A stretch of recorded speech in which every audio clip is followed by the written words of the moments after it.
प्रणाम करते हैं अपने गुरुदेव श्री सच्चिदानंद जी महाराज को, भगवान श्री कृष्ण को, सभी वैष्णव संतों को प्रणाम करते हुए आज के दिन की शुरुआत करते हैं। जीवन में विशेष इस दिन का महत्व आज के दिन ही ब्रजमंडल की गिरिराज की तरेटी में बसे हुए भगवतपुर गांव कवि भगोसा, आज के युग का भगोसा हमारा जन्म हुआ ब्रह्म मुहूर्त में 4:43 के करीब। वो बड़ी आनंद की भूमि है जब झालर घंटाओं के घोर मंदिरों में ब्रह्म मुहूर्त में ही शुरू हो जाते हैं। राधे राधे की वो भूमि हमारी माता स्वयं, नाम उनका संता है तो मानो संत का ही एक बड़ा रूप संता, वो स्वयं संत। और पिताजी का नाम श्री कृष्ण सिंह जी, दादाजी फौजदार टीकम सिंह। हमारे पिता में बिल्कुल ही यशस्वी और बहुत अपने जीवन काल में काफ़ी उन्होंने ऐसे कार्य किए। पिता का जल्दी ही सर पे से साया उठ गया था। 7-8 वर्ष के बाद में उनके दोनों भाइयों ने उनको स्थापित होने में बहुत उनका साथ दिया। इसके बाद उनके पुत्र 4 पुत्र हुए। हमारे बड़े पिताजी श्रीमान खिल्लन सिंह जी अभी विराजमान हैं, जिन्हें भगत जी भी कहते हैं। उनसे भी हमने मंदिर में आना जीना ज़्यादा सीखा, क्योंकि पिताजी तो हमारे सर्विस किया करते थे। पास में ही श्री राधिका दास जी महाराज का वो सुंदर मंदिर भी था, जहाँ हमारा बचपन अपने भाई रामवीर सिंह जी के साथ गुजरा। बहुत आनंद की भूमि, खेलते खेलते हुए अधिकतर समय मंदिर के लिए देने से हमें वहाँ ज्ञान में और संतों के संग से हमारा जीवन निर्मल होता चला गया। हमने वहीं पर स्वाध्याय किया, वहाँ हर तरह की पुस्तकें रखी थीं। और कोई देवी की दिल्ली से आया करती थी, उनने वो पक्का स्थान भी बनवाया। बड़े तपस्वी थे राधिका दास महाराज। वल्लभ दास महाराज हमारे गांव के पाड़ल के ही थे, उनका भी हमारे बड़े मस्त मौला टाइप थे। बड़ा प्रभाव संतों का जीवन में था। और खेल कूद, पहलवानी और अन्य जो साधारण लोगों के हिसाब से हम अच्छे रास्ते पर चले, ऐसा मेरा मानना है। वरना कई लोग कई तरह की संगतों में बिगड़ जाया करते हैं। बाल्यकाल में ही हरि नाम केवलम, हरि नाम केवलम, प्रिय हरिदास बाबा और कई लोगों ने इस जीवन पर अमिट छाप छोड़ी। गोपाल दास जी महाराज, अन्यान्य ब्रज में जो भी संत महात्मा मिले, हम उनकी सबकी चरण वंदन करते हैं, भूर भूर प्रशंसा करते हैं। उनके ही कृपा से हमारा ये व्यक्तित्व बढ़ता ही चला गया और हमने जल्दी ही कुशाग्र बुद्धि के द्वारा विज्ञान के विद्यार्थी होते हुए साहित्य की तरफ हमारा रुझान शुरू से ही था। हिंदी हमारी बहुत ही अच्छी थी, क्यों हिंदी प्रदेश के थे। हम बाल्यकाल से ही लिखना सुखना शुरू किया और आगे बढ़ते हुए खेती के साथ साथ बहुत सारी चीज़ें देखी। गांवों का रहन सहन कैसा था, गांव में पैसा कैसे था, गांव में रास्ते भी नहीं थे, बिजली नहीं थी, बहुत सारा काम भारत में। आज हम 65वें साल में प्रवेश कर रहे हैं, बहुत कुछ भारत में हुआ है और एकदम बदलाव की पीढ़ी है। हमने दिए भी देखे, हमने कच्ची गलियां देखी, पैदल चलना देखा। 6 किलोमीटर दूर स्कूल से पैदल ही जाया करते थे। सब करते करते नौकरी दिल्ली से होते हुए राजस्थान में आए। राजस्थान में करते करते मध्य प्रदेश से रिटायर हुए और हमारे साथ हमारी अर्धांगिनी वो हरियाणा प्रदेश से मिली। जीवन में हमेशा संन्यास की सोचने वाले हम किस तरह इस जंजाल में युवावस्था के प्रारंभ में पढ़ने के उपरांत जब हमारी मन संन्यास लेने के लिए उत्सुक होता था, तब हमारे गुरुदेव के द्वारा ग्रस्त भोगने की बात एक अचम्मा सी लगती थी। हमारे गोपाल दास जी महाराज हमेशा कहा करते थे कि ये अच्छी बात नहीं है, भगवान का भजन करने के लिए जन्म मिलता है, ईश्वर को जानने के लिए भजन मिलता है। गोपाल तुम इसको क्या करोगे? क्यों गांव में हमें लोग गोपाल ही के नाम से उच्चारण किया करते हैं, नाम हमारा राम गोपाल है। इस तरह से निकलते निकलते पूरी सर्विस भी पूरी की, सब लोगों का सहयोग करते हुए अपने परिवारीजनों के चलते चलते और जीवन के अनेक कष्टों की परीक्षाओं में लगातार हर तरह की मेहनत से किस तरह से निकल के तब के हम 64 वर्ष में पूर्ण कर चुके हैं। अभी भी पुस्तकें हमारी कोई छपी नहीं है। वो प्रक्रिया हमेशा से धन की कमी के कारण पीछे ही रही। कब वो साकार होंगी ऐसा हमें लगता है कि साकार तो उनको होना ही है। हमेशा हम जीवित शरद सतम की बात करते हैं, हम 100 साल जीने की हमेशा हमारी दृढ़ इच्छा रही है। एक बार दुर्घटना में भी हमारी मृत्यु न होना इस बात को सिद्ध करता है कि हम 100 वर्ष तक जिएंगे, ऐसा हमें लगता है। हमारी बहुत सारी चारों तरफ जिम्मेदारियां हैं और नई नई चीज़ों को करने का हमारा मन भगवान की पूजा ही समझकर हम हर कार्य अपना अंजाम देते हैं, चाहते हैं जिससे जो कुछ लिया है उसका उसको लौटा दें और फिर अपने प्रभु को खोजते खोजते आनंद लें। क्योंकि संसार में हमारे कर्मण्येवाधिकारस्ते माँ फलेषु कदाचनम माँ कर्म फलेतु ब्रह्मा ते संगोस्त कर्मणम, गीता का ये श्री देह वाक्य हमारे साथ 65वां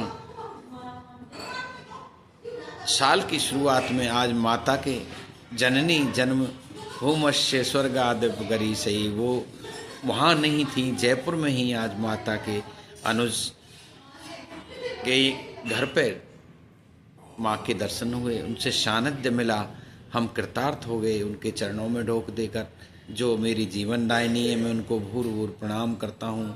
उन संत स्वरूपनी माँ को मैं अपने आराध्य देव मानकर ही नमन करता हूँ। मैं चाहता हूँ संसार में सभी बच्चे सब अपने माँ बाप को ही तीर्थ की तरह, देवता की तरह पूजा करें, अपना गुरु माने, अपने गुरु का पूजन अनिवार्य है। अपने से बड़े लोग जो भी हैं, जिनसे भी तुमको सीखते हो, उनको हमेशा स्तुत्य ही रहना चाहिए।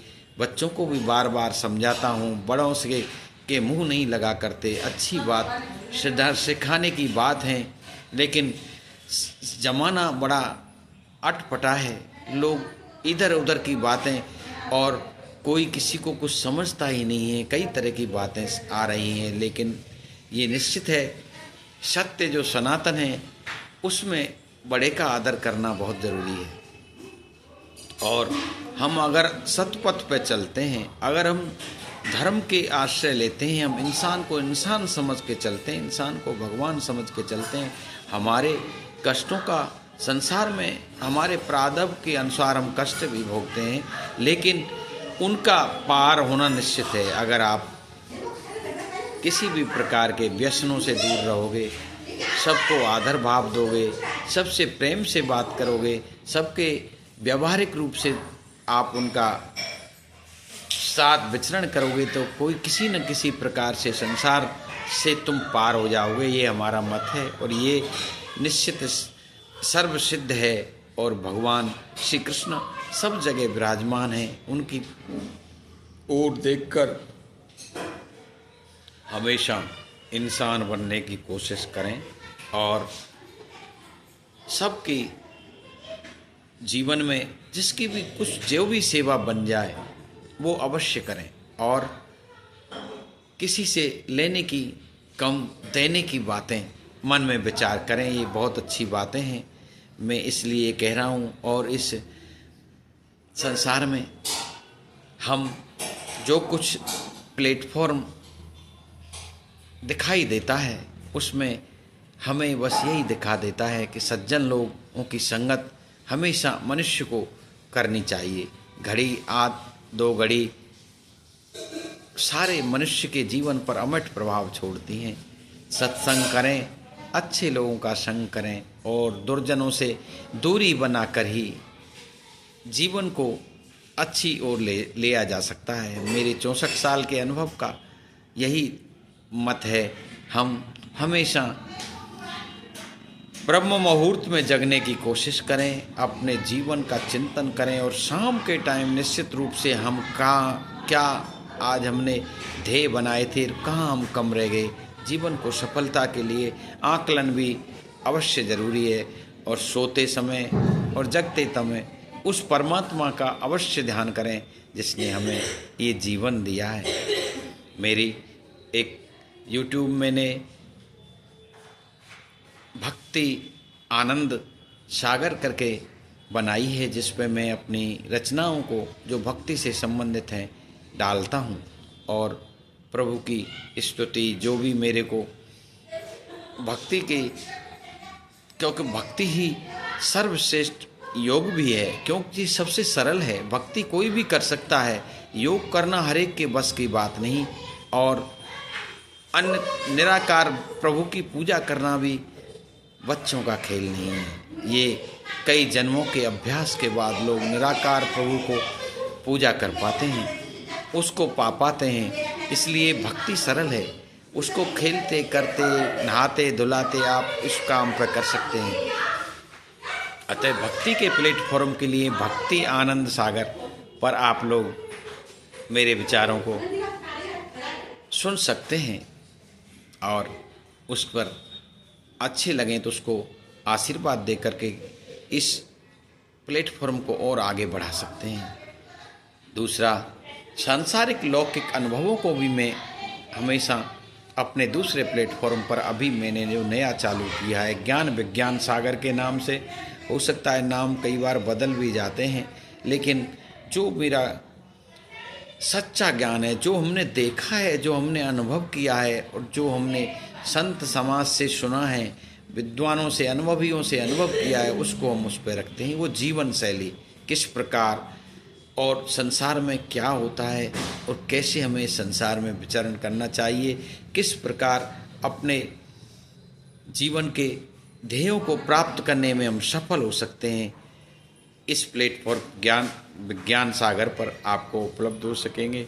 मैं आप लोगों से करजोर प्रार्थना करता हूँ, हो सकता है कोई भी ज्ञान अंतिम नहीं होता, इसलिए भगवान ने और परमात्मा के ही सभी रूप हैं और इसीलिए ईश्वर उसको अनंत कहा जाता है, ईश्वर को भी अनंत कहा जाता है, तो ज्ञान भी अनंत है। अनंत की अनंत साधना होती है, लेकिन जो बहुतायत लोगों से मिले उसका आभास आपको जरूर करना चाहिए। आपको हमेशा अपने समय में से कुछ समय इस चिंतन के लिए ज़रूर निकालना चाहिए, हमने कहाँ गलती की, हमने सुबह से क्या किया, हमने किसका दिल दुखाया। इन सब चीज़ों पर चिंतन करने से मनुष्य निरंतर उन्नति की ओर अग्रसर होता है। हम सभी संतों को, गुरुजनों को, जो भी मेरे बड़े हैं, मेरे से जो भी सीखा है, जो भी छोटे हैं उनसे भी मैंने सीखा है, मैं सबको प्रणाम करता हूँ और मैं वाणी को विराम दूंगा। श्री राधे सर्वेश्वरी को नमन करते हुए, गुरुदेव सच्चिदानंद जी महाराज को नमन करते हुए, भगवान श्री कृष्ण योगेश्वर को नमन करते हुए, जय श्री कृष्णा, जय हो जय हो। ये 65वां साल निश्चित ही कुछ मेरे जीवन में अभूतपूर्व करने वाला है, ऐसी मेरे को आसपास का आभास मेरे को नज़र आता है। मनुष्य को जब अपन देखते हैं, एकांत में साधना करते हैं, जब हम पता लगता है कि हमारा कुछ अब होने वाला है, ऐसा मेरे को लग रहा है। मैं सभी भाइयों के आशीर्वाद और इस मनुष्य जन जन के प्राणियों से मैं आशीर्वाद आकांक्षी हूँ और हो सकता है अच्छे दिन आने की जो बातें हमारे एक करते हैं और फिर झूठ बोलते हैं, वो उस तरह की बातें नहीं। हम हमें लग रहा है प्रभु हमें अच्छे दिनों की ओर ले जा रहे हैं। मैं उनका आभार प्रकट करता हूँ। गोविंद मुझे उस मार्ग पर ले चलें, सद्मार्ग की ओर, यही मेरी प्रार्थना है। जय श्री कृष्णा, जय श्री गुरुदेव।